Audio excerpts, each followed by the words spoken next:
नमस्कार दोस्तों, क्राइम खुलासा न्यूज में आपका बहुत बहुत स्वागत है। दोस्तों, क्राइम खुलासा न्यूज के साथ मैं हूं संध्या तिवारी। चलिए रुक करते हैं नई खबरों के साथ। तब तक खबर आई कि आगरा के डीएम साहब के ऊपर जूता फेंक दिया गया है। मेरा मित्र मेरे पास बैठा हुआ था, हंसने लगा कि यूपी छोड़ के मत जाया करो, यहाँ जूते चलने लगते हैं। यूपी में जूता चलना कोई नया चलन नहीं है। यहाँ कभी नेता नेता को जूता मारता है, कभी अफसर अफसर को जूता मारता है। आपको याद होगा, भारतीय जनता पार्टी के एक नेता थे, वो भरी मीटिंग में अपने विधायक पे दे जूता, वो वीडियो बहुत वायरल हुआ था। और नेताजी बाद में, हालांकि वो नहीं रहे, वो जूता वाले नेताजी के नाम से मशहूर हो गए थे। लेकिन ये कम होता है कि भरी मीटिंग चल रही हो, कलेक्टर साहब मीटिंग ले रहे हो और एक खंड विकास अधिकारी खड़ा हो, धड़ाम से जूता दे मारे डीएम साहब पे। अब ऐसे कोई खंड विकास अधिकारी का दिमाग तो खराब नहीं हो जाएगा? तो जो आगरा से मेरी अभी बात हो पाई कुछ पत्रकारों से, उन्होंने बताया कि मीटिंग चल रही थी। तो एक तो बड़ी खराब मानसिकता ये है कि ये जो नौकरशाह हैं, जो आईएएस आईपीएस हैं, इनको ये लगता है कि ये दूसरी दुनिया से आए हैं, ये इस दुनिया के वासी नहीं है। और उनको लगता है कि ये जो बाकी इस दुनिया के समाज के लोग हैं, ये सब नौकर हैं, उनके करंदे हैं, वो दूसरी दुनिया से आए हुए देवदूत हैं, और बाकी जो जनता है वो उनकी गुलाम है। इस सेवा का नाम हुआ करता था कि आप सर्विस देंगे लोगों को, इंडियन एडमिनिस्ट्रेटिव सर्विस, सेवक हैं आप जनता के। लेकिन कलेक्टर साहब को लगता है कि वो मालिक हैं जनता के। मालिक हैं तो फिर राजाओं की तरह व्यवहार करेंगे।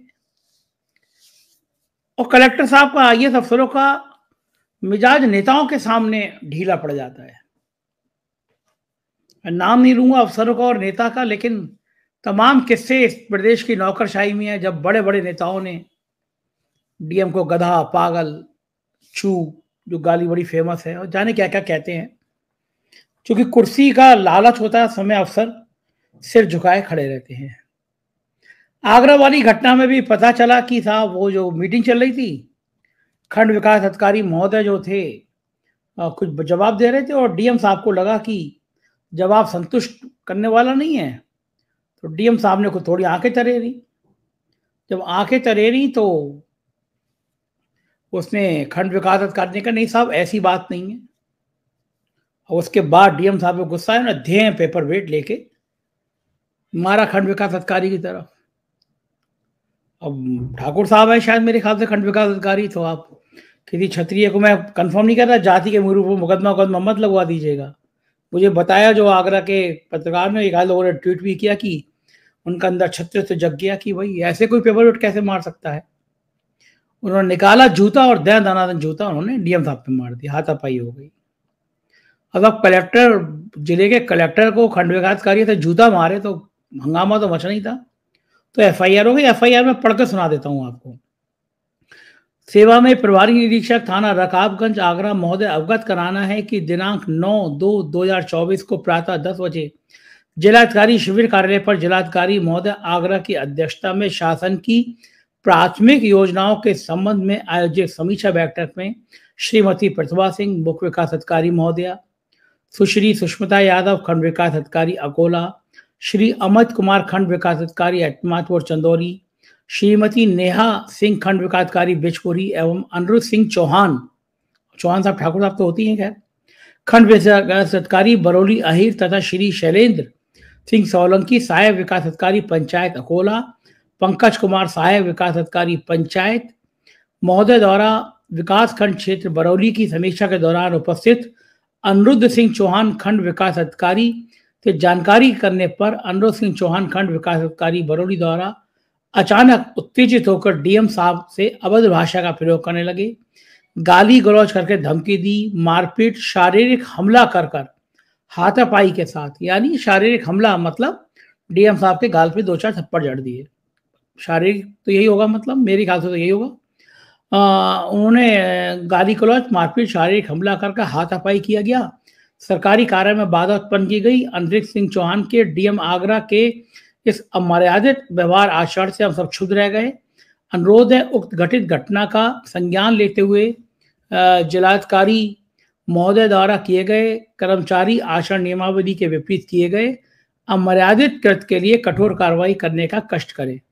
तो ये जो है अनिरुद्ध सिंह चौहान खंड विकास अधिकारी के खिलाफ FIR दर्ज हुई है और ये जो धाराएं हैं ये 323, 504, 506, 332।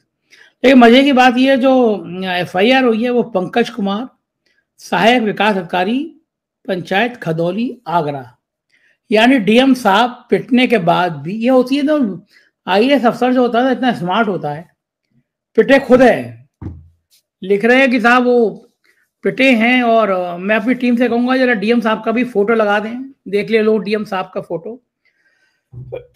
तो DM साहब पिटे खुद हैं, लेकिन DM साहब ने जो है ये खंड विकास अधिकारी है, मैं टीम से कहूंगा DM का फोटो होगा तो थंबनेल में लगाए वो फोटो भी लगा दे, ये खंड विकास अधिकारी हैं चंदेल साहब। और इन सब बातों से बातचीत करने के लिए मेरे साथ एक पूर्व IPS है अमिताभ ठाकुर जी, ये भी गजब के IPS है ना, डर लगता ही नहीं है।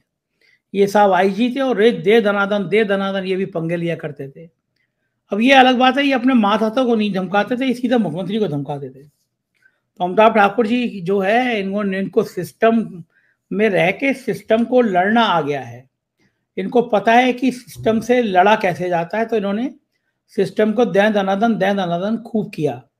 तो उसके बाद में एक दिन क्या हुआ, मैं आपको बहुत मजेदार बात बताऊं। अमिताभ ठाकुर से बातचीत करूं से पहले कि ये मेरे संग लाइव कर रहे थे और लाइव करते करते इन्होंने सरकार के सबसे प्रिय अफसर थे अवनीश अवस्थी, सरकार की आत्मा थे, प्रमुख सचिव गृह थे और मुख्यमंत्री योगी आदित्यनाथ की जितनी बैंड उन्होंने बजाई उतनी किसी ने नहीं बजाई है।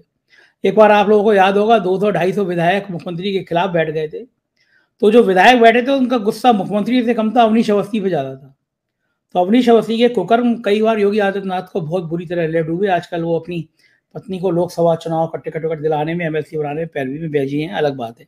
तो साहब अमिताभ ठाकुर मेरे साथ शुरू हो गए, उन्होंने अवनीश अवस्थी के कारनामे गिनाने शुरू कर दिया। वो उस समय अवनीश अवस्थी का बिल्कुल तूती बोलती थी, प्रमुख सचिव गृह थे, मैं इनको रोक भी रहा था लेकिन अमिताभ जी रोकने वाले लोग तो है नहीं। तो अमिताभ जी दे दनादन शुरू हो गए और मेरे संग लाइव शुरू हुआ, खत्म हुआ लाइव, उसके आधे घंटे बाद अमिताभ जी को गिरफ्तार कर लिया गया, जेल चले गए। जेल में भी इन्होंने हंगामा काटा, जेल की जो कुरीतियां वो सामने ले आए। इतना बहादुर आदमी, मुझसे लोग पूछते हैं, अभी मैं दिल्ली में गया तो पूछा तो अंदर हिम्मत कहाँ से आती है, तो मैं देखता हूँ मैं तो तब भी मोटा तगड़ा हूँ, ये तो बेचारे बहुत पतले दुबले हुए अफसर हैं, इनके अंदर इतनी थोक में हिम्मत है तो मेरे अंदर आ जाती है। लेकिन इतना काबिल अफसर है अमिताभ ठाकुर, जब नौकरी में थे तो इन्होंने MBA करने के लिए IIM क्वालिफाई किया, इन्होंने परमिशन मांगी नहीं मिली, लेकिन उन्होंने IIM किया IPS और फिर सरकार ने इनको जबरन रिटायर कर दिया। उन्होंने फिर मजबूती के साथ आज़ाद अधिकार सेना बनाई और ऐसे मुद्दे, तमाम मुद्दे होते हैं जो सरकार के होते हैं, आम जनता के होते हैं, उन सरोकारों को लेकर बहुत लड़ाई लड़ते हैं। तो बातचीत शुरू करूंगा, पहले DM साहब का मुखड़ा दिखा दूं मैं, देखिए कितने प्यारे मुखड़ा है DM साहब का। DM साहब योग कर रहे हैं और योग करते रहना चाहिए, इतने खूबसूरत DM है तो योग वो करते रहना चाहिए। योग करने से लोग कहते हैं शांति आती है, लेकिन यहाँ तो उल्टा योग हो रहा है। ये समस्या, ये जो सरकारी योग होता है ना, ये सरकारी योग दूसरी तरह का योग होता है, ये ठंडक देने की जगह गर्मी का एहसास दिला देता है। तो ये जो DM साहब हैं, ये योग करते हुए फोटो है, बढ़िया बढ़िया जुल्फे हैं DM साहब के, लेकिन आज पूरे देश में बदनामी हो रही है कि DM साहब का जूता मारा। अब ये जब तक नौकरी करेंगे तब तक ये जूते वाले DM साहब के नाम से याद रहेंगे। कभी कभी आपके जीवन में घटना ऐसी हो जाती है, आपको संयम रखना चाहिए भाई। वो खंड विकास अधिकारी है तो कोई कीड़ा मकोड़ा नहीं है, पढ़ाई उसने भी करी होगी, हो सकता है उसके घर की परिस्थिति ऐसी नहीं हो कि वो दिल्ली में कोचिंग करा पाए, किसी बड़े IAS का बेटा ना हो, लेकिन अगर वो खंड विकास अधिकारी है, अगर 6 महीने दरवाजा बंद करके, कमरा बंद करके किताबें और पढ़ लेता तो वो आपकी तरह IAS होता। तो अगर आप पेपर वेट फेंक के मारोगे किसी को, तो ये बदले में ये होगा कि वो आपको जूता फेंक के जरूर मारेगा। जब आप उंगली दिखाते हो ना, एक तो 4 अपनी तरफ होती है। तो फिलहाल इन DM साहब की बदनामी बहुत हो गई आगरा भर में और पूरे देश भर में ये हो रहा है कि DM साहब को जूता मारा गया। तो क्यों मारा गया? ये वो DM साहब हैं और ये वो खंड विकास अधिकारी महोदय है। इन दोनों की लड़ाई आज पूरे चर्चा का ये देखा आपने, ये वीडियो साहब है, इन्हें भी गुस्सा आया, पेपर वेट इनकी तरफ मारा तो इन्होंने भी लेके जूता इन साहब की तरफ उछाला और जूते के बाद में हाथम पाई गुत्तम गुत्ता। ऐसे नज़ारे बहुत कम होंगे। अमिताभ ठाकुर जी, मैंने काम भर की आपकी तारीफ कर दी, देखिए आज आपकी बहादुरी की तारीफ कर दी। अब आप मुझे ये बताइए कि आप तो मौका छोड़ते नहीं हैं। मैं अभी भी देख रहा था, आपका मेल आया है, आपने इस घटना में भी सरकार को कुछ लिखा है। पूरा पढ़ नहीं पाया क्योंकि मुझे तुरंत लाइव करना था। जरा पहले मुझे बताइए आपने लिखा क्या सरकार से, फिर इस मुद्दे पे आपसे बात करूंगा। देखिए, इसमें जो हमने मांग की है, हमने अनुरोध किया है मुख्यमंत्री से, मुख्यमंत्री 24/7 कानून व्यवस्था की बात करते हैं, निष्पक्ष प्रशासन की बात करते हैं, सबका साथ सबका विकास की बात करते हैं और भी सब अच्छी बातें करते हैं। तो हमने कहा कि जब उनके यहाँ एक बुरी घटना घटी है तो उसमें भी कुछ अच्छा हो, कम से कम और कुछ नहीं तो दोनों को बराबर तराजू पर देखा जाए। मुख्यमंत्री जी 80-20 की बात नहीं करते, पक्षपात की बात नहीं करते, वो कहते हैं कि सब बराबर हैं। तो जैसे आपने खुद कहा, अगर एक ने पेपर वेट मारा, एक ने जूता मारा, तो अगर देखा जाए ईमानदारी से तो पेपर वेट और जूते का वजन भी लगभग बराबर हुआ। तो एक की तो आपने, जैसे आपने कहा, दनादन आपने एफआईआर कर दिया और आपने बहुत ही महीन और वास्तविक बात पकड़ी कि वो भी जो अब जुल्फी वाले डीएम हैं, इन्होंने अपने से वो एफआईआर नहीं कराया।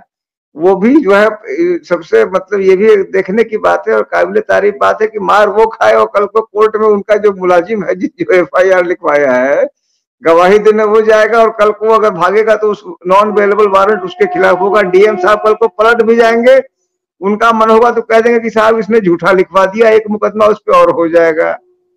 क्योंकि डीएम साहब पाक साहब है, उनका बिल्कुल सफेद कमीज बचा रह गया और दो आदमी को उन्होंने लड़ा दिया। वादी ये बन गया, प्रतिवादी वो बन गया। प्रतिवादी को जो लगा पेपर वेट, वो बिल्कुल नदारद हो गया। इस पूरे तहरीर में उस पेपर वेट का कहीं निशान नहीं है। तो हमने मुख्यमंत्री महोदय से, हमने कर्तव्यनिष्ठ और ईमानदार मुख्यमंत्री महोदय से ये मांग किया है, अनुरोध किया है, प्रार्थना की है कि आप उस वीडियो के साथ भी न्याय करें, क्योंकि आप न्याय कर ही रहे हैं, न्याय दे ही रहे हैं, सबको सबका साथ सबका विकास कर ही रहे हैं। तो उसके साथ उसका भी एफआईआर दर्ज करा दे तो मैं मानूंगा कि भाई इस प्रदेश में कानून का राज है, बराबरी का राज है। यह नहीं कि केवल मुख्तार के खिलाफ कार्रवाई होती है, यह नहीं कि केवल अतीक के खिलाफ होती थी, बल्कि पूर्वांचल में जो कुछ बड़े बड़े माफिया हैं उनके खिलाफ भी कार्रवाई होती है, बराबरी से होती है। तो ये बराबरी नहीं दिखती है तो हमारे जैसे लोगों को हस्तक्षेप करके अपना निवेदन करना पड़ता है। मुझे बताइए अमिताभ जी, ये हो क्या रहा है जिले में? आप एसपी रहे हैं, डीआईजी रहे हैं, आईजी रहे हैं, आप लोगों को पढ़ाया जाता है, आप लोगों को तो बहुत संयम की ट्रेनिंग होती है बाकायदा, मसूरी में, हैदराबाद में सब सिखाया जाता है कि व्यवहार कैसा करना है। ये जो नए नए अफसर हैं, नए नए कलेक्टर साहब देखने में भी नौजवान नजर आ रहे हैं, ये अफसर को ये गलतफहमी क्यों हो जाती है? मैंने एक आध नहीं, मैंने दर्जनों अफसरों को देखा है। ये जो अहंकार है, ये जो घमंड है, ये जो लाइट जो है ना, मोदी जी ने गाड़ी से लाइट लाई है, गला की लाइट सिर पे लग गई है। अफसर को लगता है कि वो किसी भी माथस से बदतमीजी बात करेंगे, जनता से अपशब्द बात करेंगे। ये आचरण आता कहाँ से है? ये किसी को आईएएस होने के बाद किसी से अभद्रता करने का, किसी से मिसबिहेव करने का क्या लाइसेंस मिल जाता है? ये क्या ट्रेनिंग दोबारा देने की जरूरत है कि मतलब मीटिंग में करोगे, अगर कोई काम में लापरवाही है प्यार से बात करो। पेपर वेट फेंक के मारना, अभद्रता करना, अब मान लो वो उसने जूता फेंक के मार दिया, आप कलेक्टर हो, अब क्या होगा? जिंदगी भर आप जूते वाले डीएम साहब के नाम से जाने जाओगे। गुस्सा क्यों आता है अफसर को? अफसर शांत क्यों नहीं रह पाता? संजय जी, जो मैं समझ पाया हूँ, इसका एक बहुत बड़ा कारण यह है कि उनको भारी उत्साह और प्रोटेक्शन मिलता है। मैं दो मामले जानता हूं। मेरी पत्नी ने, डॉक्टर नूतन ठाकुर जो एक्टिविस्ट हैं और मेरे साथ पार्टी में भी हैं, उन्होंने दो डीएम्स हैं। एक अलीगढ़ में उस समय डीएम थे, अब शायद नोएडा के कहाँ डीएम है, सीबी सिंह नाम है उनका शायद। तो उन्होंने एक उसी तरह से एक सीएमओ या किसी को सरेआम गाली गलौज दिया था। सीएमओ ने शिकायत की, उस मामले को वहां के कमिश्नर ने रफा दफा कर दिया। एक रायबरेली में उस समय डीएम थे, कोई श्रीवास्तव है, सब मिस्टर श्रीवास्तव, मैं नाम बोल रहा हूँ, वो भी नए लड़के हैं, और अब कहीं और डीएम हैं। इन्होंने, नूतन ठाकुर ने जब शिकायत की, मैंने उसकी जांच रिपोर्ट देखी। रोशन जैकब जो इस समय कमिश्नर हैं, वैसे तो इनकी तारीफें मैं सुनता हूं, लेकिन उस मामले में उन्होंने जानबूझ के बचा दिया। 4 लोगों ने उनके खिलाफ गवाही दी, डीएम श्रीवास्तव के खिलाफ, और इन्होंने जलेबी घुमा घुमा के कह दिया कि 4 ने गवाही दी और 2 ने कहा कि मैंने नहीं देखा। अतः साबित नहीं होता है कि उन्होंने गाली गलौज किया। जबकि यदि भुक्तभोगी सहित 3 और मेडिकल डॉक्टरों ने कहा तो उस मामले में कार्रवाई होनी चाहिए थी। अब इसी मामले में देख लीजिए, वहां कमिश्नर होंगे, शासन है, तंत्र है। मैंने मुख्यमंत्री को तो एक प्रकार से उनकी परीक्षा के रूप में कहा है कि आप न्याय करें, अगर आप न्याय करेंगे, लेकिन मुझे ऐसा लगता है कि सब पूरा का पूरा तंत्र जो है वो डीएम के साथ आ जाएगा।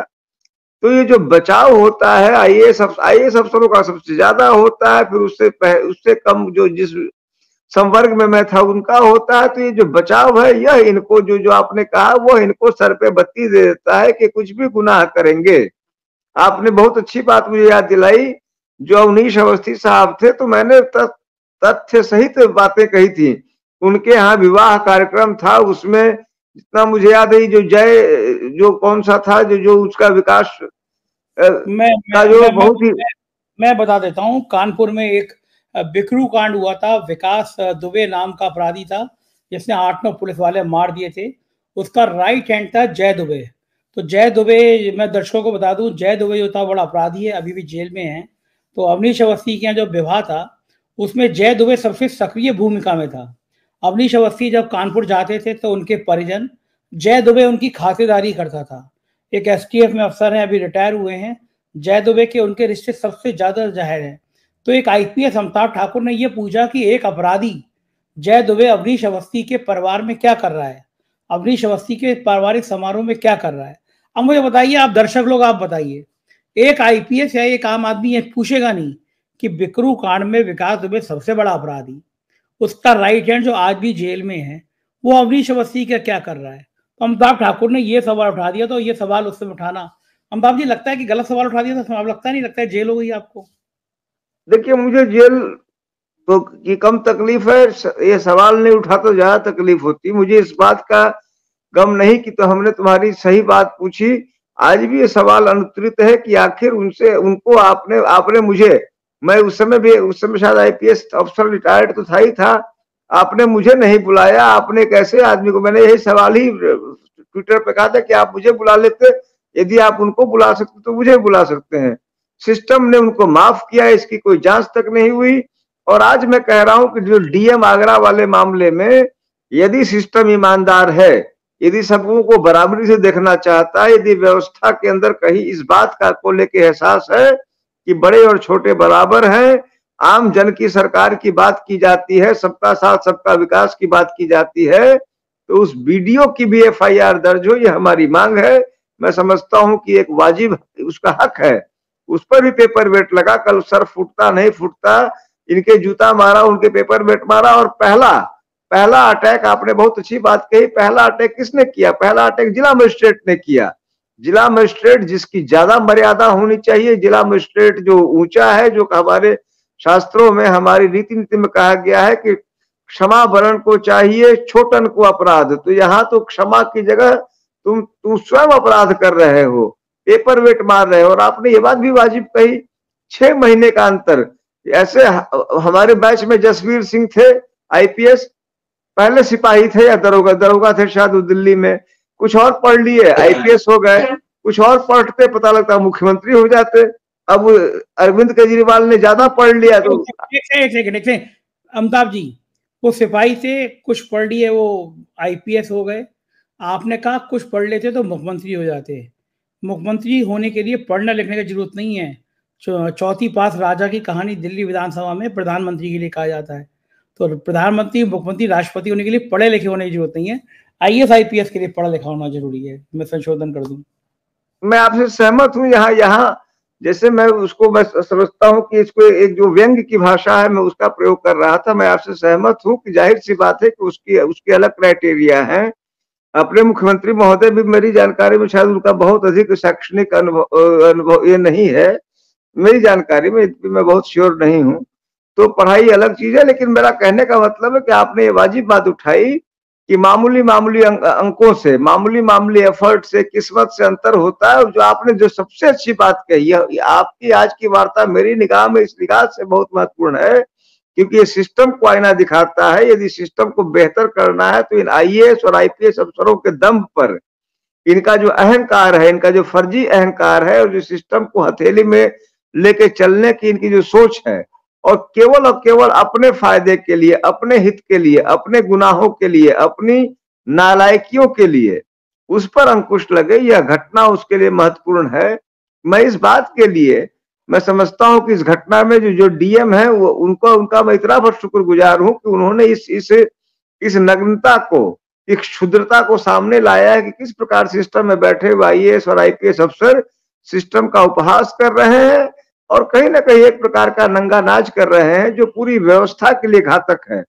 आप क्षमा करें, आप संस्कारित रहें, आप अच्छा आचरण करें, सबों को समान देखें, लेकिन जो अपने से बड़ा है उसके सामने तो आप बिछे जा रहे हैं, yes sir yes sir yes sir yes sir कर रहे हैं। और जो थोड़ा भी नीचे है, यहाँ तक कि ये पीसीएस या पीपीएस अफसरों के साथ भी इनके व्यवहार और आचरण ऐसे होते हैं जैसे ये बिल्कुल किसी चपरासी के साथ कर रहे हैं। और बिल्कुल वह व्यक्ति आप देखेंगे जिला मजिस्ट्रेट एडीएम से ऐसे बात करता है जैसे एडीएम आदमी नहीं हो, उसे कोई अधिकार नहीं हो। और तो ये इस बिंदु को जो आपने उठाया है संजय जी, मैं इस बात के लिए आपका हृदय से धन्यवाद देता हूं। हमेशा आप वाजिब मुद्दों को उठाते हैं, यह मुद्दा भी बहुत ही वाजिब है। हाँ ठीक बात है। मैंने अभी पीडीएस एसोसिएशन के अध्यक्ष हैं अखिलेश जी, उनसे बात करी और मैंने जानना चाहा कि पीडीएस एसोसिएशन क्या कर रही है। उन्होंने कहा कि हम लगातार आगरा के खंड विकास अधिकारी से संपर्क करने की कोशिश कर रहे हैं, वो फोन नहीं उठा रहे हैं। तो क्या लगता है कि अमिताभ जी, क्या इस समय उस खंड विकास अधिकारी का क्या हाल होगा? डीएम पे जूता मारा है तो हड़कंप तो मचा होगा, क्या उसका सब कुछ ठीक ठाक रहेगा? देखिए, अभी हमारे साथियों ने भी, हमारी आजाद अधिकार सेना, चूंकि हम लोग ऐसे मुद्दों को, हम अन्याय, अत्याचार और भ्रष्टाचार के विरोध के काम करती है हमारी पॉलिटिकल पार्टी, हम लोगों ने भी उनसे संपर्क साधना चाहा। आपको जान के आश्चर्य होगा कि सिर्फ उसी बीडीओ साहब का नहीं, आगरा के सारे बीडीओज का मोबाइल नंबर स्विच ऑफ है। हमारे साथी ने कई बीडीओज का नंबर मिलाना चाहा, सबके स्विच ऑफ है। एक ब्लॉक प्रमुख से वहां के बात हो पाई, जो वहां के ब्लॉक प्रमुख जहां ये बीडीओ हैं, और उन्होंने भी माना कि डीएम की गलती है। उन्होंने कहा कि हम इस मामले को आगे बढ़ाएंगे, वहां के ब्लॉक प्रमुख का ये कहना था। और निश्चित रूप से वह बीडीओ, उनका पूरा परिवार बिल्कुल घबराया हुआ होगा। उन्हें भय होगा कि अब पुलिस केस कर दिया, सस्पेंड तो होगा, कल को अरेस्ट कर ले। और आजकल जो हालात चल रहे हैं उनमें पता लगा कि कहीं रासुका लगा दे, कुछ कर दे, कोई जानता तो है नहीं। क्योंकि जिस प्रकार से मिजाज बदले हुए हैं लोगों के, उनमें कुछ भी गुनाह हो सकता है। तो उसका भय जो उनको होगा, मैं आपसे सहमत हूं, तभी मोबाइल स्विच ऑफ करके वो उस जनपद में हो, भाग गए हो, क्योंकि खौफ इन लोगों ने इतना पैदा कर रखा है। और इसमें संजय जी, कहीं ना कहीं जो मौजूदा सरकार है उसने जो फ्री हैंड इन लोगों को दे रखा है, ये अफसरों को, आईपीएस अफसरों को, अपने अनुचित कृत्यों के लिए। क्योंकि मौजूदा सरकार का टारगेट क्या है, वह लोगों को टारगेट करती है कि हमें उसको हिट करना है, और हिट करना है तो भाई कोई माध्यम चाहिए। माध्यम ये आईएएस अफसर है, आईपीएस अफसर है, पुलिस सिस्टम है। तो जो तंत्र है वो तुलना में, इससे पहले की सरकारों की तुलना में इस समय तंत्र इतना बेलगाम है कि निश्चित रूप से जो फंस जाता है उसके साथ कुछ भी हो सकता है। एनकाउंटर, हाफ एनकाउंटर, कोई आश्चर्य नहीं हो कि कल को जो है उनके पांव में गोली मार दिया जाए और कहा कि शायद से हमने उनको हाफ एनकाउंटर में पकड़ लिया है। तो वह भय जो होगा वह भारी खतरनाक होगा, और वो किसी हद तक वो भय जा सकता है। मैं उनके परिवार के प्रति हमारी पूरी चिंता है, हमारी सहानुभूति है, और हम चाहेंगे कि वो सामने आके अपनी बात कहें। नहीं तो यह जो मौजूदा सिस्टम है उनके साथ कुछ भी अनर्थ कर सकता है। बिल्कुल ठीक बात कही अमिताभ जी आपने। और एक शब्द मैं आपसे और समझना चाहूंगा कि हम जब खाते हैं तो ऑमलेट खाता हूं मैं, मुझे हाफ फ्राई पसंद है, अंडे की बहुत अच्छी बनती है हाफ फ्राई। ये हाफ एनकाउंटर शब्द एक आईपीएस के मुझे सुन रहा हूं मैं, ये हाफ एनकाउंटर क्या होता है? देखिए, मौजूदा सरकार ने दो शब्द निकाले हैं, ये इस सरकार का ही की इजाद है। एक है हाफ एनकाउंटर, एक है फुल एनकाउंटर। जैसे आपने हाफ फ्राई और फुल फ्राई है, तो उसकी तरह हाफ एनकाउंटर है, फुल एनकाउंटर है। पुलिस इसके नाम पर पैसे भी जम के कमा रही है इस समय। किसी को भी पकड़ लिया, किसी को भी, ABCD किसी को भी, और उसको कोने में ले गए और कहे कि देखो भैया ऐसा है कि अगर 5 लाख दोगे तो हाफ एनकाउंटर करूंगा। हाफ एनकाउंटर का मतलब है कि पांव में गोली लगेगी हल्की सी छूते हुए लग जाएगी, लहराते हुए जेल चले जाना। और फुल एनकाउंटर मतलब यहाँ छाती में जो है, यहाँ सीधे मार दूंगा तो फुल फ्राई, अब आदमी फुल फ्राई हो जाएगा। यहाँ आदमी का हाफ फ्राई होगा, यहाँ आदमी का फुल फ्राई हो जाएगा। तो ये हाफ एनकाउंटर, फुल एनकाउंटर। और कई जगह छोटे छोटे जिलों में मैंने देखा पत्रकार अपने खबरों में भी हाफ एनकाउंटर लिखते हैं। शर्मनाक है, ये शर्मनाक है। अमिताभ जी, एक आखिरी सवाल। जिस समय आप मसूरी में भारत के संविधान की कसम खा रहे थे, भारत के संविधान की रक्षा करने के संकल्प ले रहे थे और कह रहे थे अपने जीवन में, अपनी नौकरी में आप सब बिना किसी भेदभाव के भारत के संविधान को ऊपर रखेंगे, आपने कभी कल्पना करी थी कि उस सूबे में आईपीएस अफसर हाफ एनकाउंटर जैसे शब्दों का प्रयोग करेंगे? देखिए, इस समय तो इतना ज्यादा अनर्थ हो रहा है, इतना ज्यादा अनर्थ हो रहा है, और हाफ एनकाउंटर या फुल एनकाउंटर दो कारणों से हो रहे हैं। पहला तो ये जो पैसा है, पैसा के बराबर कोई चीज नहीं है। और दूसरा पॉलिटिकल राइवल्स का हाफ और फुल एनकाउंटर कम, हाफ एनकाउंटर तो बहुत ज्यादा। और पैसे लेके भी हाफ एनकाउंटर और फुल एनकाउंटर हो रहे हैं, निश्चित रूप से इतने घोर आपत्तिजनक है। और मैं जानता हूं, देखिए गुजरात उदाहरण है, वहां एक लंबे समय तक 7 साल तक लोग जेल में रहे। पंजाब में आपने देखा, तो मुझे ऐसा लगता है कि देर होगी लेकिन न्याय होगा। यदि 30 साल 32 साल बाद सिख दंगों को लेकर जांचें शुरू हो सकती है, कार्रवाइयां हो सकती है, तो यह सरकार, कोई भी सरकार 5 साल 10 साल 15 साल रहती है, उसके बाद का समय तो न्याय का ही समय होगा। तो जो लोग आज खुलेआम हाफ एनकाउंटर फुल एनकाउंटर कर रहे हैं, कल उनको निश्चित रूप से अपने इन एनकाउंटरों के बदले जो है जवाब देना पड़ेगा, ऐसा मुझे विश्वास है। क्योंकि मुझे सबके बाद भी तमाम हालात देखे मैंने, तमाम दिक्कतें देखी, लेकिन फिर भी न्याय के प्रति मेरी आस्था है। और मुझे विश्वास है कि इस प्रकार से चीजों पर न्याय होगा, जो आज इस प्रकार खुलेआम हाफ और फुल एनकाउंटर कर रहे हैं। बहुत बहुत शुक्रिया अमिताभ जी, क्षमा चाहूंगा इतनी रात को आपसे बात करी मैंने। धन्यवाद, आभार। नमस्कार। ये थे अमिताभ ठाकुर जी, जो बता रहे थे कि हमारे इन युवराज कलेक्टर साहब, नौजवान कलेक्टर साहब, आगरा के ऊपर जो जूता मारा गया, जो इनसे हाथापाई की गई, उसके पीछे कारण क्या थे। और मैं फिर कहूँगा कि ये उत्तर प्रदेश सरकार को चाहिए कि इन अपने अफसरों को ये ट्रेनिंग कराए, इनका मनोवैज्ञानिक परीक्षण कराए कि इन्हें गुस्सा क्यों आता है। इतना गुस्सा ठीक नहीं, और गुस्सा आप ऊपर गाली खा के आए फिर नीचे गाली दें, ये परंपरा भी ठीक नहीं। ना ऊपर वालों को गाली देनी चाहिए, ना नीचे वालों को गाली देनी चाहिए। इस घटना की उच्च स्तरीय जांच करानी चाहिए, अन्याय किसी के साथ नहीं होना चाहिए। 4 PM देखते रहिए, क्योंकि ऐसे सच कहीं और चैनल पे आपको देखने को नहीं मिलेंगे। चैनल को ज्वाइन कीजिएगा, सब्सक्राइब करिएगा। राज्यों के हमारे चैनल हैं 4 PM यूपी, बिहार, गुजरात, महाराष्ट्र, कर्नाटक, राजस्थान, मध्य प्रदेश, बिहार और 4 PM बॉलीवुड, उन्हें भी सब्सक्राइब करिएगा। शुक्रिया।